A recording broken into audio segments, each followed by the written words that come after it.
Welcome everybody to Ridiculously Raw, the most must-see show on YouTube today. Hello friends, your ridiculously over good brother Anthony Florio here, joined by good old MF Michael Fletcher, the phenom Michael Bullock, the Twisted Angel Didi Woodson. You know our sign-off here. Our sign-off is always, no matter when anyone tells you, wrestling is indeed actually real. Well, tonight, wrestling was indeed actually real here tonight. Was it the best Raw of all time? No, absolutely not. But it was certainly one of the most newsworthy Monday Night Raws we've had in quite some time. Tonight, we actually started the show with a match. Yes, a match. Not a windbag talking segment. No, it was a match. A Falls Count Anywhere match.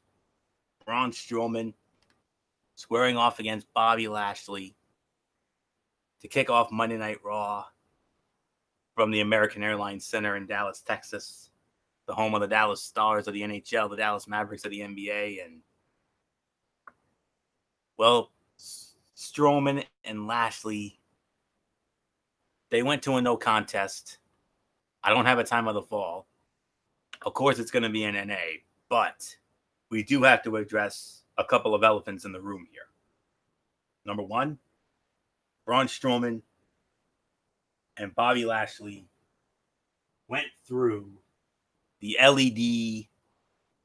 LED board on the stage, the Titantron, whatever you want to call it.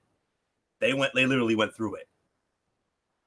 Caused a whole bunch of explosions. QMF with the "oh my god" at this point.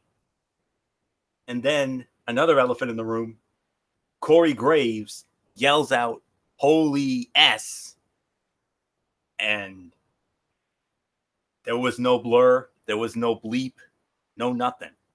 You heard Corey Graves literally say, "You know what? That's not PG. Oh no, it's not PG." Let the speculation begin that, of course, as you all know, Paul Heyman was named the executive director of Monday Night Raw this past Thursday, whereas Eric Bischoff was named the executive director of SmackDown Live. We'll see if that comes into play tomorrow night in San Antonio. But for right now, those hoping that Heyman being named the executive director of Monday Night Raw means that we would be seeing more ECW stuff in 2019.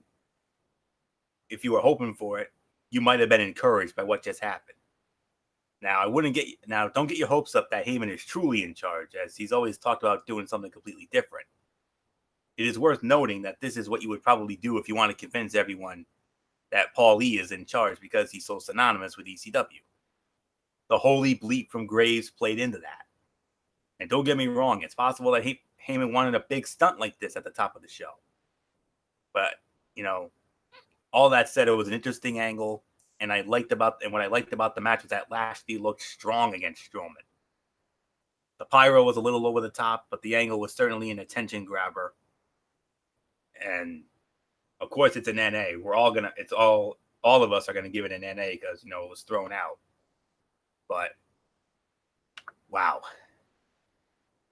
there's nothing more to say. Good old MF Michael Fletcher. I mean, if you were doing the commentary, we would have gotten an "oh my god" out of this and then some. But in the immortal words of, now there's a new show on Fox on Sunday nights. Fred Savage hosts it, and the question is, what just happened? What just happened was basically welcome to the crazy world of Paul Heyman. And yeah, this was kind of basically WWE reverting back a little bit to the Attitude Era. And on top of that, it actually was them taking a shot at AEW in hindsight. Oh, so you wanted it to steal some of the stuff, mock us with the Street Fighter gimmick for the New Day? All right.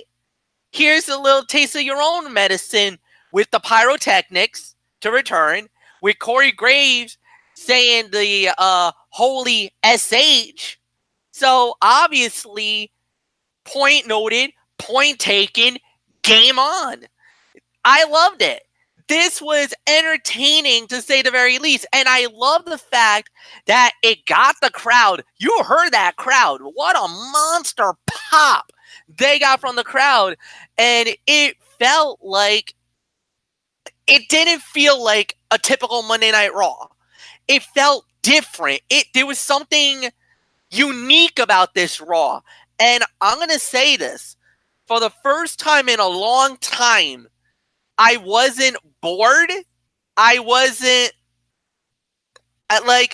normally there's points where you're just like, shoot me now. There was nothing about this show tonight that actually made me feel that way. Right off the bat, they did the right thing. Through what's the one gripe we always had with WWE? Elongated talking segments beginning the show. And this time around, they gave us a fight right out of the gate. A Falls Count Anywhere, Bobby Lashley versus Braun Strowman. And that was the first thing we had tonight on Monday Night Raw. They basically went against the formula that they've always been to. They actually went in a different direction, accustomed to what we always been seeing week in and week out and everything else. It kind of was a feel that McMahon really didn't have his hands on this show tonight. It actually felt more like Heyman was in control of this show. And if that's the case, guys, this might be a game changer, especially after what we saw tonight. Now, that makes me very optimistic about Eric Bischoff and what he has in store for SmackDown tomorrow night. I hope that what we see tonight could be just as a carbon copy. Well, not carbon copy, because you don't want to be similar to Raw. No. But I want to see what Bischoff will bring to the table on his thing. Just like Triple H with NXT and 205 Live. If they let these guys do what they need to do, and we feel that McMahon is not putting his hands directly in it, we got something really special coming around. And get ready, guys. Nothing to say. This was, you want to talk about a show stealer of an opener. Dude, when I saw that, yeah, I was basically channeling Monster Mac from the Mac Attack. Holy freaking crap is what I was saying. Obviously, I'm not going to drop the F-bomb. This is not my show.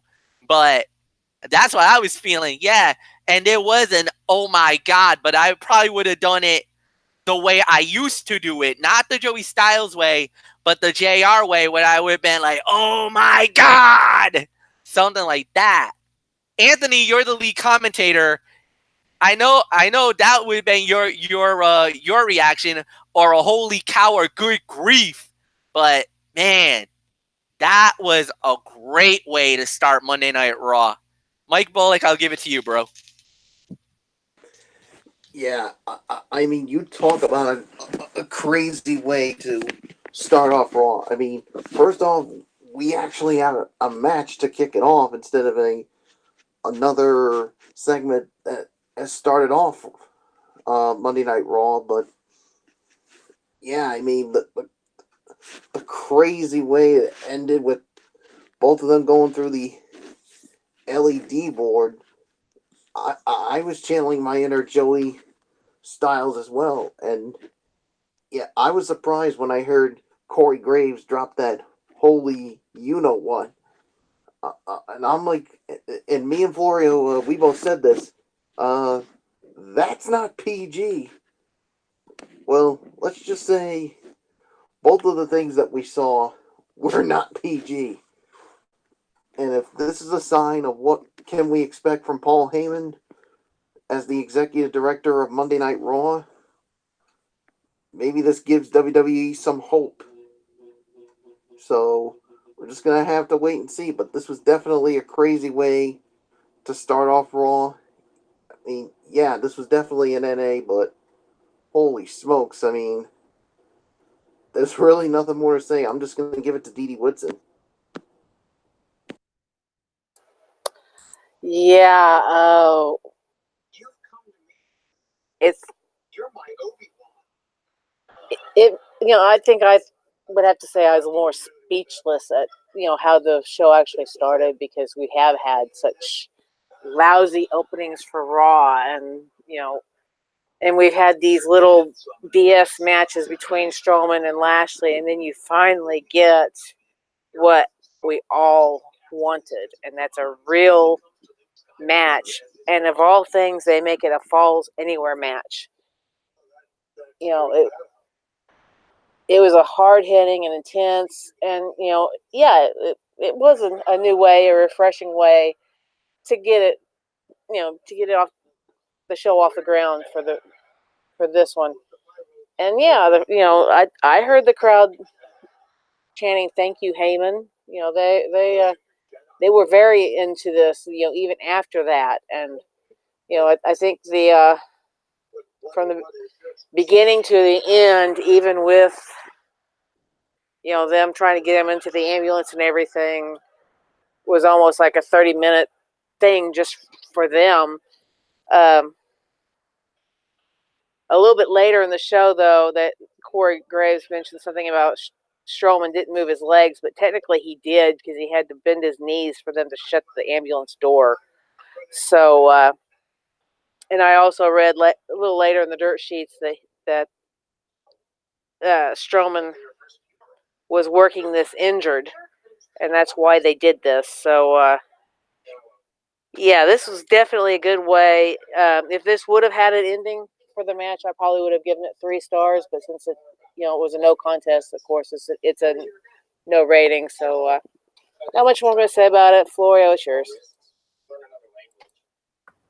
As the old saying goes, the show must go on, and go on it did. Tag team action. The New Day, Big E and Xavier going up against the Viking Raiders. This fight gets thrown out. Disqualification. Samoa Joe attacking Xavier Woods, puts him in the coquina clutch, and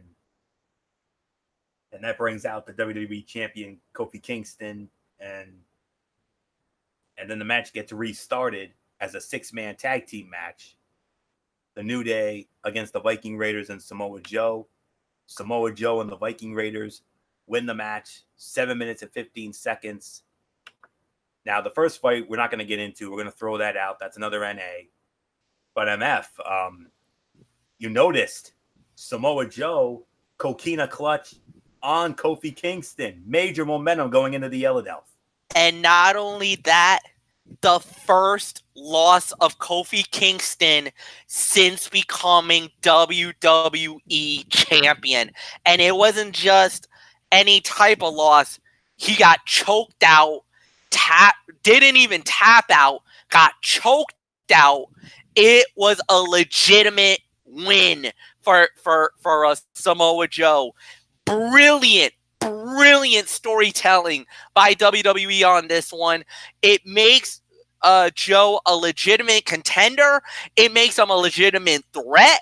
And it now puts the doubt in some of the fans' minds that, Kofi is now in serious trouble. He just got choked out by the number 1 contender. And like you said, Anthony, legitimate momentum for Samoa Joe going into the title fight. This was a tremendous outcome. Good match. Solid fight. I'll give this about 2.5 stars. This was a solid fight. I think the right outcome happened. For Samoa Joe to really come out good, he needed a moment like this, and he got it. So I think WWE, and again, this was brilliant storytelling, done very well. I think the ending was definitely a great ending, how chaotic it got. But the right outcome happened, the right turnout happened, this was beautifully well done. So, yeah, I got nothing more to say. 2.5 stars for me, Michael Bullock. I give it to you. Just a 6-man Bullock. Oh yeah, the 6-man. This was definitely a 2.5 star match as far as I'm concerned. I mean, yeah, I mean, after what we saw, I mean, you wondered. I mean, will this put any doubt in the mind of Kofi Kingston? Because, like you said, Fletch, this this is his first loss since becoming WWE champion at WrestleMania. So, yeah, obviously, I think this is the right move as well because you want to give Joe some momentum going into that WWE title match at Extreme Rules. So, yeah, good match, solid match here. Yeah, so I really got nothing more to say. Dee Woodson, it's yours.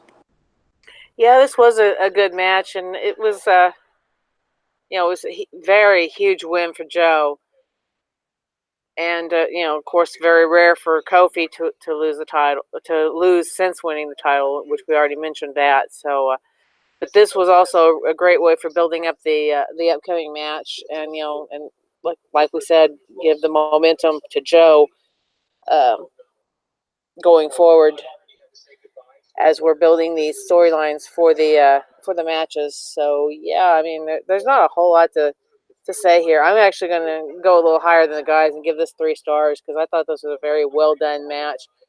Uh, not counting the first or the second match of the night with the Viking Raiders and New Day by themselves. But yeah, this one definitely I would go 3 stars with the 6-man. So yeah, not much I'm going to say. Florio, it's yours. I'll meet you in the middle, 2.5 to 3. I agree with the rating. Like MF said, Joe needed this to look like a credible challenger after all the parody booking they have done with him in recent months. And Kofi Kingston has been booked so strongly coming out of WrestleMania that he can absorb this loss. Well done. That's all there is to say on that. So there's nothing more to say here. Let's move on here. Then we had some backstage stuff, some 24/7, some more 24/7 silliness, and we had a surprise appearance. The NXT Tag Team Champions, the Street Profits, Angelo Dawkins, Montez Ford, and well, they weren't utilized in ring competition, but they definitely had a couple of backstage moments with Charlie Caruso there, and another one with Heyman. But let's get into this now. Now we have our elongated win bag segment, but this is one of the rare times we could say this was a good one. Well, okay. It started out with Shane O'Mac and Drew McIntyre. The whole best in the world shtick. The ring announcer, the proper introduction there. But then Drew McIntyre cuts a really good scathing promo, and then they get interrupted by The Undertaker. Yes, second week in a row, we get The Undertaker. And, well, there's nothing really more to say. It's only fitting that Michael Bullock starts this off. And Bullock, I mean, you got to see him. You got to see your man, The Undertaker, second week in a row. But this was a great segment all around. McIntyre, great promo. Undertaker. When that man speaks, we all listen. Oh yeah, everybody in the WWE universe, when the dead man speaks, everybody listens. Yeah, I mean, before that, I mean, we got that scathing promo from, first Shane O'Mac with his best in the world shtick, and basically said, you know what? We had Roman Reigns exactly where he wanted him, and it was set up, and Reigns was terrified. And then they said, oh, he begged the Undertaker to come back and help him. And Shane McMahon, he's actually looking forward to tangling with The Undertaker again, but no surprises this time. And Drew McIntyre, basically, he calls out The Undertaker, and then the lights began to flicker. We had some lightning, and then the mysterious gong, the lights go out, and then The Undertaker shows up. I mean, yeah, 2 weeks in a row, we get the dead man on Monday Night Raw. And then Taker comes out and says, you know what? Roman Reigns never asked me for my help. That's not who Roman is. But if you want to find out why, I am the Reaper of Wayward Souls and is here to collect them. Shane had his respect a little following their Hell in a Cell match because he lived to tell the tale. But then Shane fell victim to his own greed and ego, and that he won't be the best in this world where he's sending them. And both Shane McMahon and Drew McIntyre, let's just say they will never rest in peace. Boy, howdy, I mean, you talk about some build to this tag team match that we're going to see at Extreme Rules, and I mean, The Undertaker, I mean, what else do you expect from him when he cuts a promo like that? And yeah, I mean, think about this, guys. I mean, remember back at WrestleMania 32? Remember when we were doing our preview show when I had the toughest decision to make because of the stipulation, and I went with Shane McMahon? Huh. Absolute 360 this time. I'm all right behind The Undertaker, especially with the Shane McMahon's quote, best in the world. Well, little known fact for you, Shane O'Mac, you're not the best in the world. The best in the world is the man who's going to bury you 6 feet under at Extreme Rules. And that man is The Undertaker. Can I get an amen for that? Nothing more to say. Amen. Oh, D.D. Woodson, it's yours. How do you follow that? Well, I follow it by starting off saying that for me, this was a segment of the night. I mean, you can't top The Undertaker in a segment. He shut Shane and Drew up, even though Drew didn't show any fear. I mean, a solid segment. It gave a lot of to the live crowd, just having Taker there to hype up the pay-per-view and to just motivate this storyline even more. And I think this is the first week in a while we have not had Roman Reigns actually on Raw, so it was kind of nice change up to this tag match having Taker show up instead of Roman. So yeah, I mean, great segment. I enjoyed every minute of it. Enjoyed the fact that Taker got the last word, and even after they did some stuff backstage, we still saw Taker leaving the ring, raising that arm at the end. So yeah, I mean, great segment. So not much more I'm gonna say about it. It's yours, Florio. Oh man. Yes, I agree. Segment of the night, without a doubt. I mean, could this be WWE's way of maybe temporarily writing off Shane McMahon? I mean, the guy has been all over both Raw and SmackDown Live lately, and it feels like he's due to make an exit. Shane O'Mac still has a lingering issue with The Miz, but it's very possible The Miz could play a part at Extreme Rules. You never know. We'll have to wait and find out. But, I mean, aside from Shano's nonsense, Drew McIntyre, fantastic heel promo. That was well done. Undertaker, I mean, man's been there nearly 30 years, and man, he still cuts a damn good promo each and every time. I mean, what else is there? What else needs to be said that's already been said here? Unreal. So I agree. Segment of the night, without a doubt. MF, I mean, aside from Shano's nonsense, I mean, Drew McIntyre and The Undertaker, those two cut some really good promos here tonight. So, all right, MF, let's get you a quick thought on this.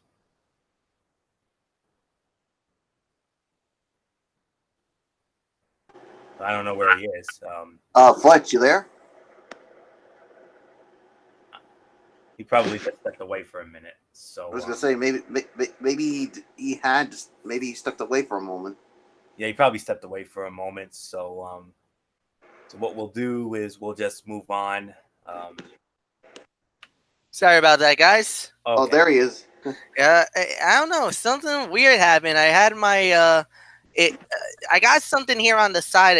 Normally I have my little screen here that controls my little volume, and it kind of wouldn't let me unmute my mic. So it kind of got in the way, but that's all right. No problem.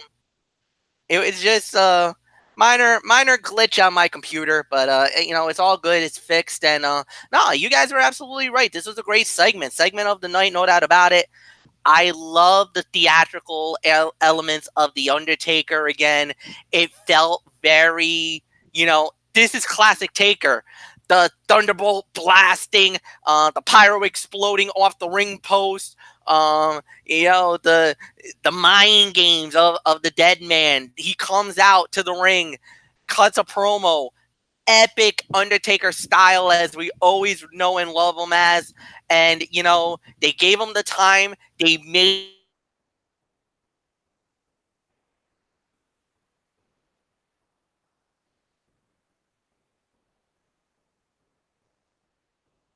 time. Really played this and element we've been for a bit now. I gotta say, nailed it. I'm gonna say for the first hour of Monday Night Raw, hands down, the best 2019.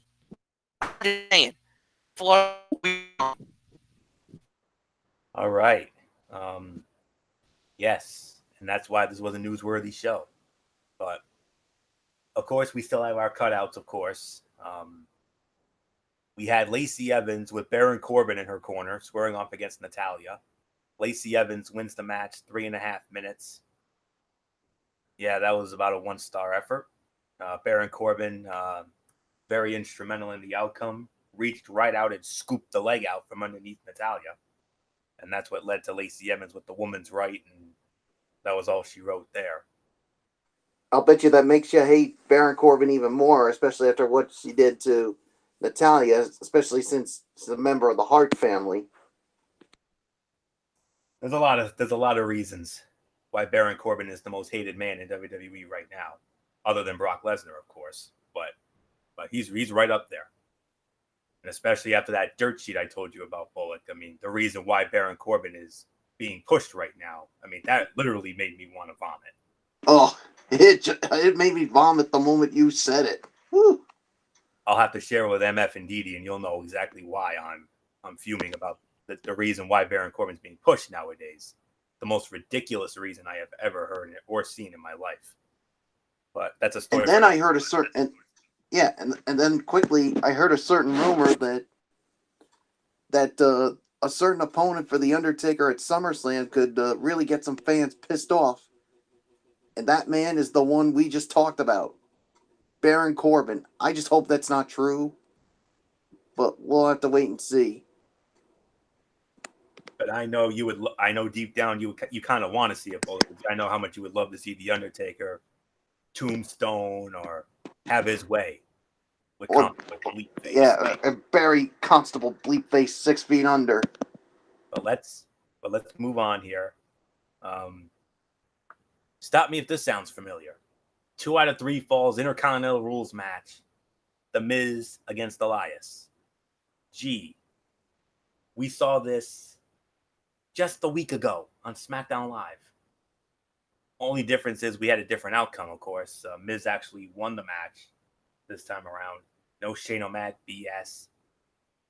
Elias, though, his knee, he went for a running knee type move, but Miz moved out of the way, and Elias's knee crunched off of the steel post and figure 4, and that was it. Yeah, we're gonna throw this one out as well. I mean, you know, who wouldn't book two falls in a best of 3 falls match to end by pinfall in just under a minute if he wasn't answering to Vince McMahon, Paul Heyman? Sure, they're going to take their time working toward the change, because Heyman is not immersed in the product. Anyway, the implementation of Vince's no wrestling during commercial breaks edict has been ridiculously bad. Why not use up the time the first 2 falls took by giving Elias a brief, musical bit that Miz interrupts, then have a normal match after the commercial break? That's awful. It's dreadful. Then we had a very rare, interesting backstage segment here.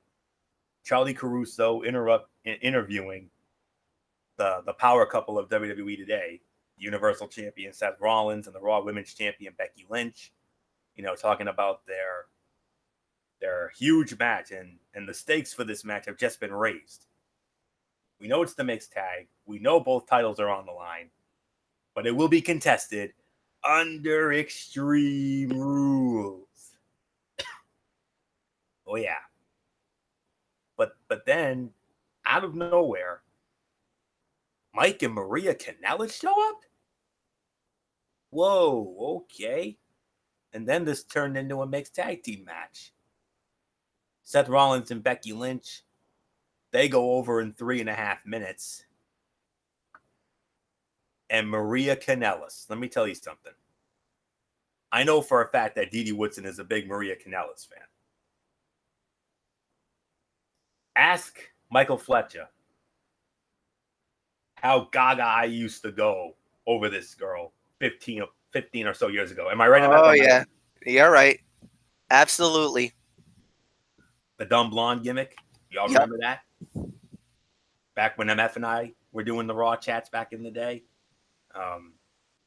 She was doing the dumb blonde backstage interviewer segment, had some memorable segments with John Cena, Eric Bischoff. The ones with Cena were the best. The ones with Cena were absolutely the best. Amen. But tonight, let me tell you, she ain't that dumb blonde anymore. She went out there, and she went there. She says she's pregnant. And then she absolutely just tears Mike Kanellis a new one. And you can't blame her, because Mike Kanellis taps out to Becky Lynch to disarm her, or in this case, disarm him. Didi Woodson, I want to bring you in here. Come on in, Didi Woodson. It's well documented. You are a big Maria Kanellis fan, and I don't blame you. I am too. Is there any truth to this? Do you know anything about this? They have not said anything on Twitter. They have not said anything on the fan sites about it. This was the first anybody heard about it was tonight on Raw, and as you could tell, even Mike was very, very surprised about it. So, I don't know if it's true, but if it is, then she just gave us the best work that we've seen from her in quite a while. But yeah, she's becoming a very good heel character, and talking about her old stuff. Who could miss the day when she walked up to Jeff Hardy while he's painting a wall, and she was sitting there watching paint dry.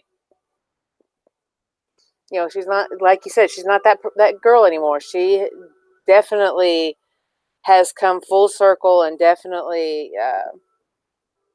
come out on her own. And this definitely was not a PG show with him throwing around the B word in the the backstage segment, actually calling both Mike and Seth that. So yeah, I mean,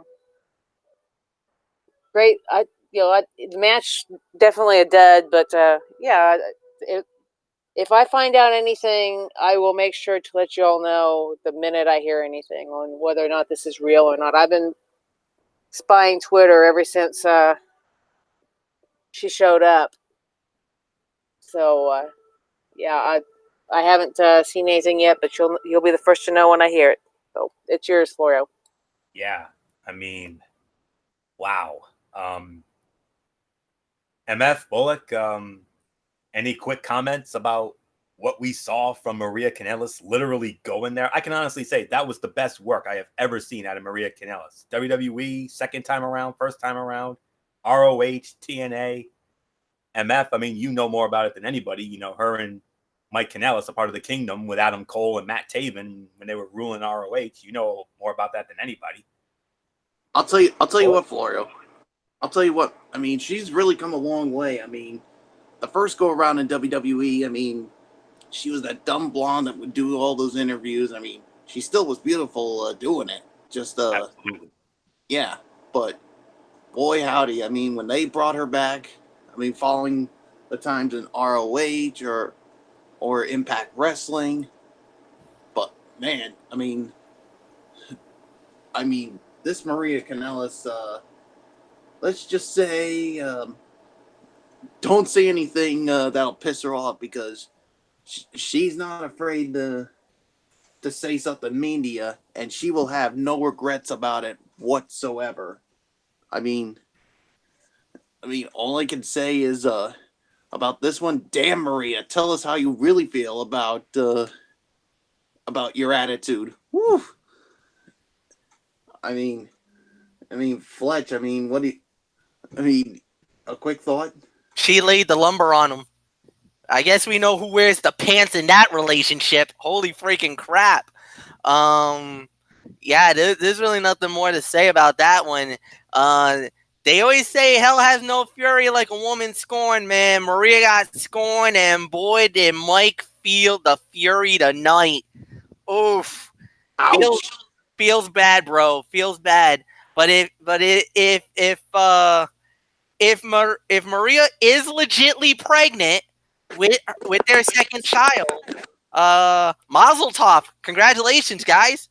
That's one heck of a way to find out that you're expecting live on Monday Night Raw in front of the whole world, yet your lady just basically roasted your chestnuts. I'm gonna try to keep it as nice as I can, but there was a roasting tonight, and bartender, can I get some water so I can put out these flames over here? Because yeah, our poor boy Mike Kanellis just crashed and burned emphatically right before our very eyes. Yeah, Nice literally job, bro. roasted his. Well, here's another word I like to say, Fletch. She roasted his behind, and Oh yeah. I mean, that's putting it lightly. Yeah. I mean, oh yeah. Somebody get me a bottle of water to put that fire out, because oh boy, she literally roasted Mike Kanellis and then some. There's more. There's more to this than meets the eye. They have signed a new 5-year deal, and it appears they're getting a bigger push. So Well, that means they're not going anywhere anytime soon. Well, I also talked not long ago with a couple of people that I kind of feel, I believe that I think Mike Kanellis is going to become the next cruiserweight champion of the world, and I legitly believing that because of the fact that they stayed in WWE, because they easily could have gone. They easily could have left, and a lot of people thought that they were going to leave WWE after the contract expired. But like I said, nothing more to say. Well, Maria might be pregnant in the storyline, or perhaps this could just be something her character is using to get out of a beating from Becky Lynch. However, I just found this dirt sheet. It's not real because WWE would not allow her at ringside, let alone on the apron of the ring in a mixed tag team match if she really was with child. Either way, this has Paul Heyman's fingerprints all over it. We'll just see how this storyline turns out in the end, but it's probably not the last we've seen of Mike and Maria Kanellis. So, man alive. But nonetheless,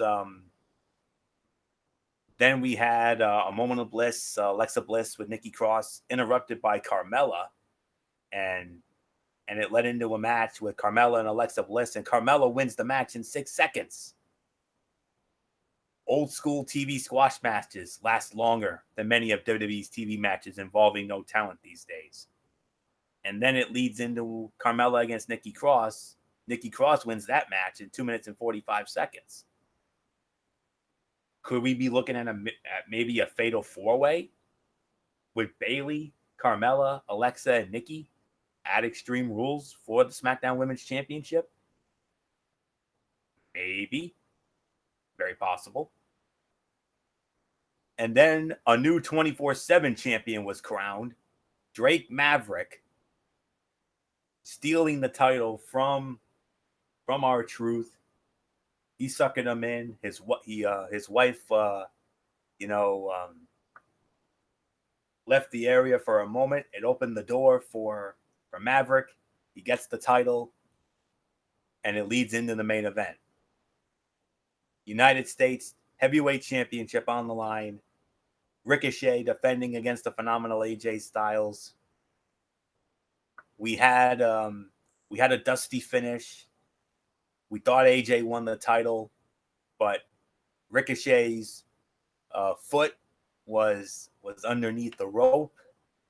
So the match is restarted. Ricochet then wins the match, 3.5 minutes to retain the title. Unfortunately, the match did not live up, but I said wrestling was indeed actually real, and, well, it got real tonight. You remember when AJ Styles was getting ready to challenge Seth Rollins for the Universal Championship going into the Money in the Bank pay-per-view? My gut was telling me that they were going to turn him heel. They teased it, but they didn't do it. Well, tonight, they did it. And it was just too sweet. Yeah, buddy. The club is back together again. The phenomenal AJ Styles, the Good Brothers, Gallows and Anderson. I love the end result of the club reuniting. It sure beat this leading to a tag team feud. It does seem a little odd that AJ's big turn was targeting the United States Heavyweight Champion rather than the Universal Champion. But I'm all for it if the plan is to make Ricochet with this program. They just need to deliver a strong, full-length match at Extreme Rules because they have not been given a chance to really wow viewers with a great match on Raw thus far. But nonetheless, I think we could pretty much NA the matches. But MF, you know this. Here's another thing you know better than all of us. The club back together again, and it is just too sweet. And boy, oh boy, get ready for some chaos. If this is how AJ's gonna be working it with the club, reunited, stronger, defined, and united, guys, this could be a game changer. And on top of that, this might actually help the club.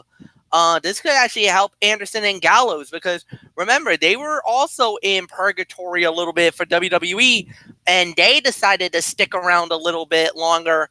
And now they might reunite them with AJ Styles and have them all working together again. This actually might work. This actually looks very promising, to say the very least. There's really nothing more to say, man. So I like what I see. I think it was fine. Great way to close the show.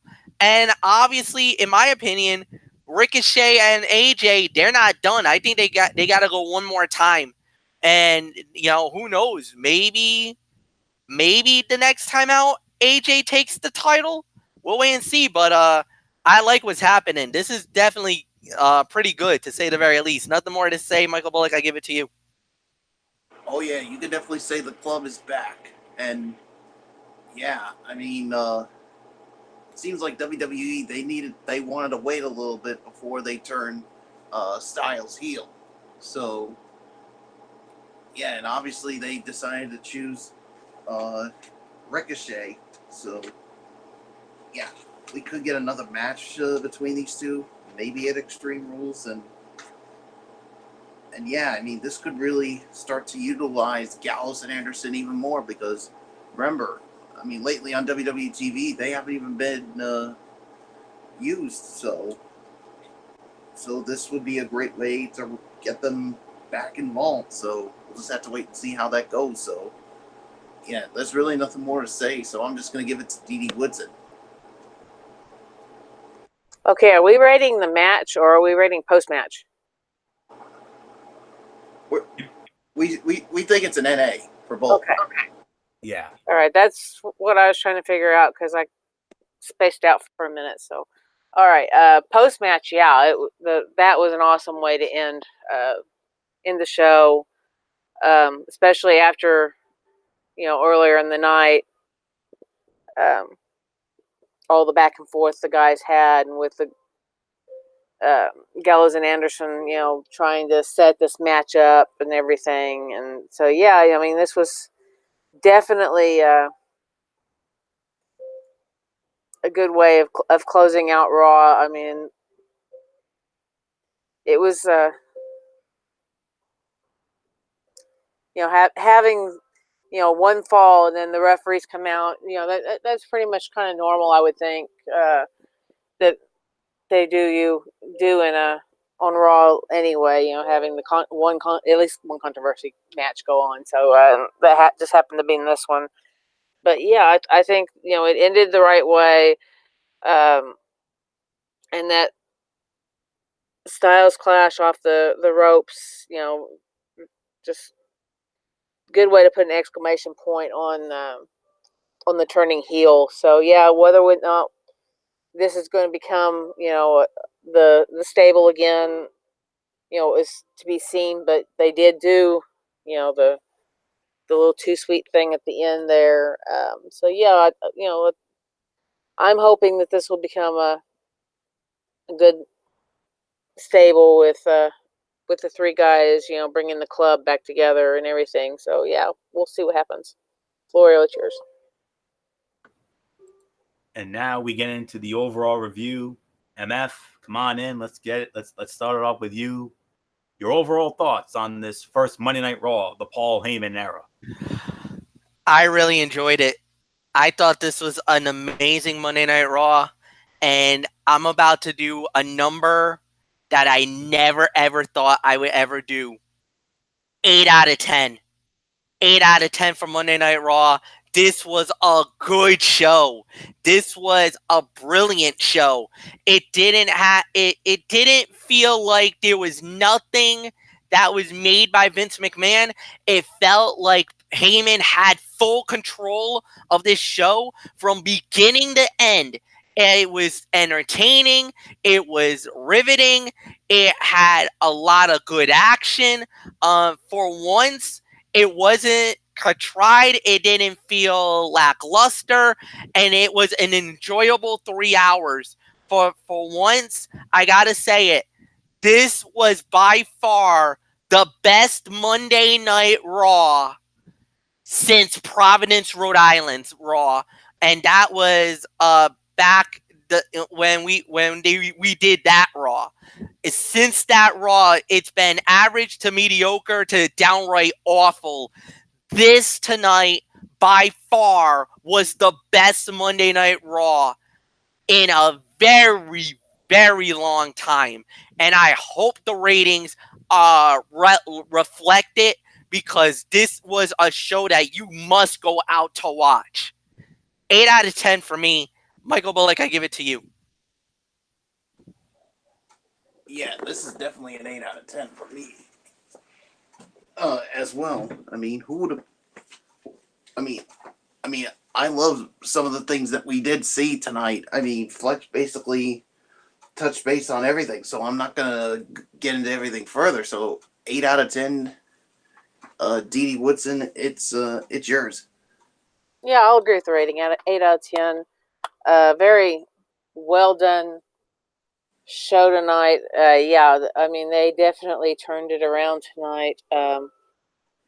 You definitely could see a lot of changes that you wouldn't expect to have seen if they didn't have Paul Heyman stepping in. Little touches of ECW in there, little touches of the Attitude Era back. Definitely not PG. Whether it was a backstage segment, an in-ring segment, or a match itself, I mean, that you could see that everything was a little different than what it used to be. Even Corey Graves, his commentary had even changed. You know, he didn't seem so clunky, I guess is the word I'm trying to think of. He seemed to make a little more sense. He seemed to be right on beat, and everything. So I can't even complain about him with this, because usually I have complaints with the announce team, but there wasn't much even with the announce team that you could complain about. Everything seemed to be right on mark, and they definitely took a page out of SmackDown's book and did some very good storyline building and writing. So not much more I'm going to say about it. I mean, it was just a very well done show, and so now let's see if SmackDown can meet or beat tomorrow night. So I'll head out. See you guys for Cerebral Smack Talk. Good night. All right, good night, Dee. We'll see you then. And okay, yes, I agree with the rating 8 out of 10. But here's the thing: we didn't really have any real particular standout matches, to be honest. But with the direction and everything else, I mean, the Braun Strowman and Bobby Lashley thing, that's what did it. I mean, that was the main selling point for this show here tonight. Follow that with AJ's heel turn, and of course, a great segment with Drew McIntyre and The Undertaker, Maria Kanellis. I mean, oh my goodness. I mean, my feelings for her just went up there again. That's all I can say on that. I mean, whoa, Nelly. That's all there is to say on that. And yeah, Paul Heyman. Yeah, this show definitely had Heyman's fingerprints on this one. There was some silliness involved. I feel there was a little bit of some McMahon silliness in there at times, But yeah, storyline progression and the whole 9 yards. Mr. Heyman, well done, sir. More of this, please. Let's have this each and every week. That would be great. And as for MF and SmackDown Live, you've just been put on notice, boys. That's all there is to say on that. And MF, I know you're gonna be praying to the gods above that. Please, Eric Bischoff, please. Let's see that creative genius that we saw in WCW. Bring that Eric Bischoff to SmackDown Live. The Eric Bischoff that was also the general manager of Monday Night Raw way back when.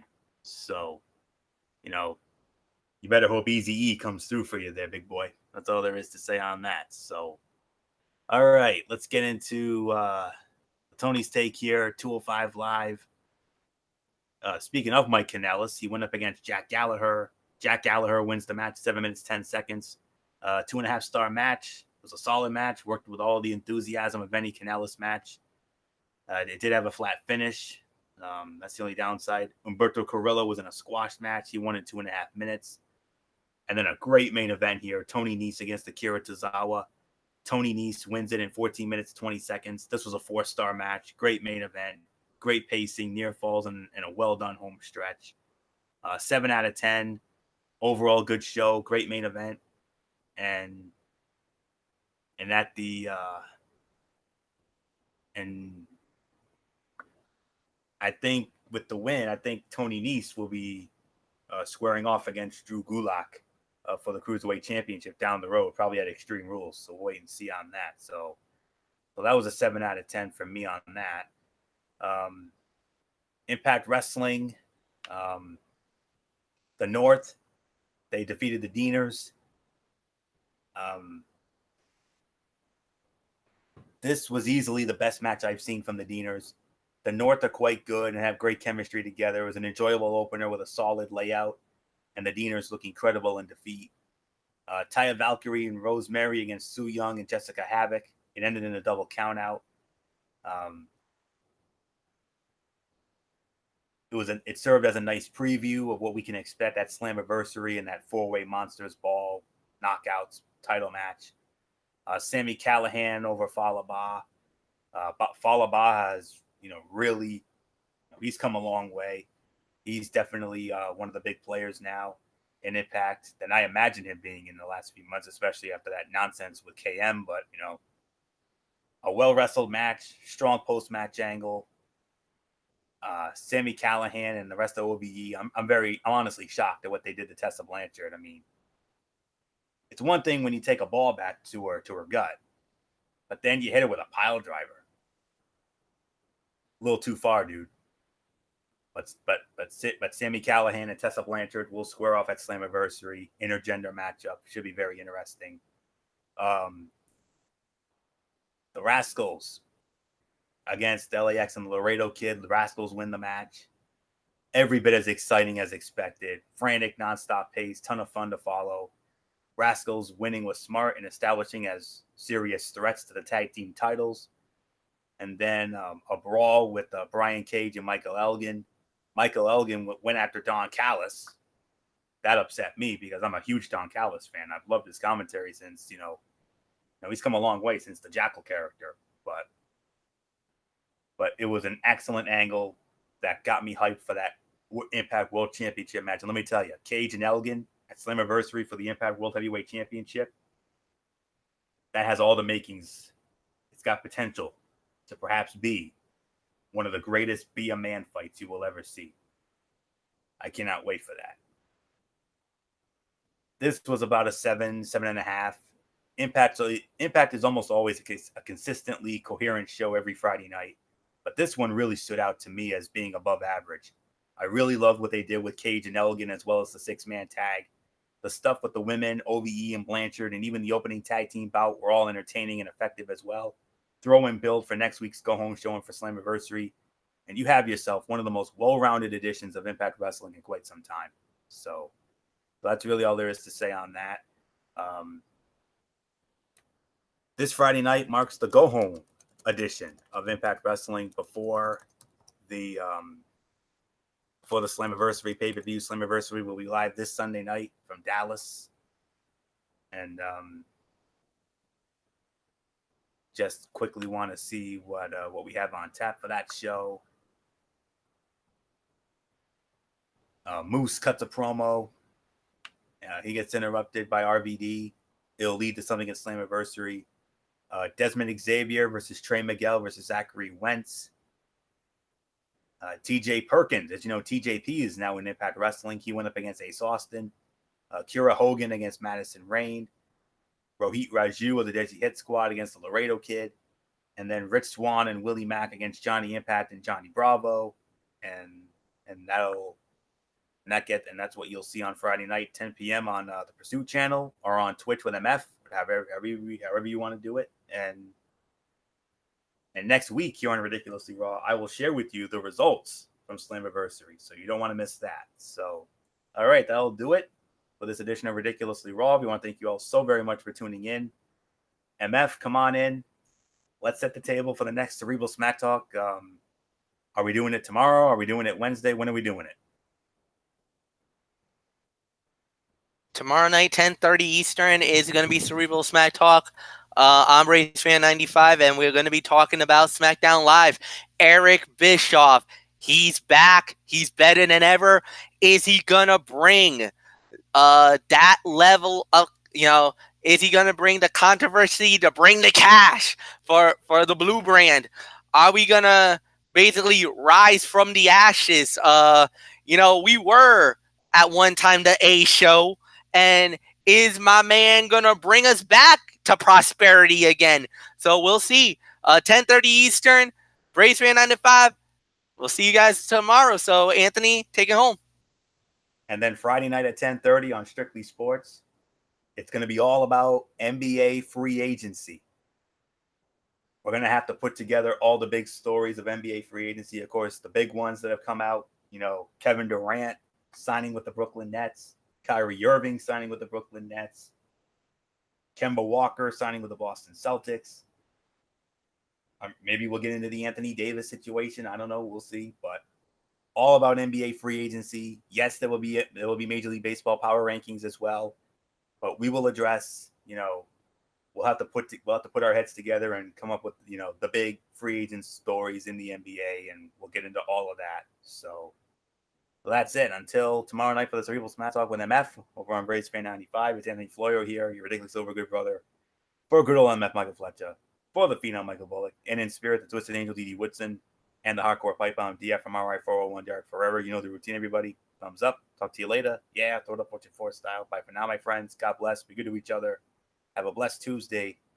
And until tomorrow night for the Cerebral Smash Talk, you've been watching Ridiculously Raw right here on Matone 25 and YouTube.com. And remember, especially after what we saw tonight, no matter what anyone tells you, wrestling is indeed, indeed, actually real. For everybody who's been a part of this one, for now, Anthony Floyo, so long. Bye, everybody. Bye.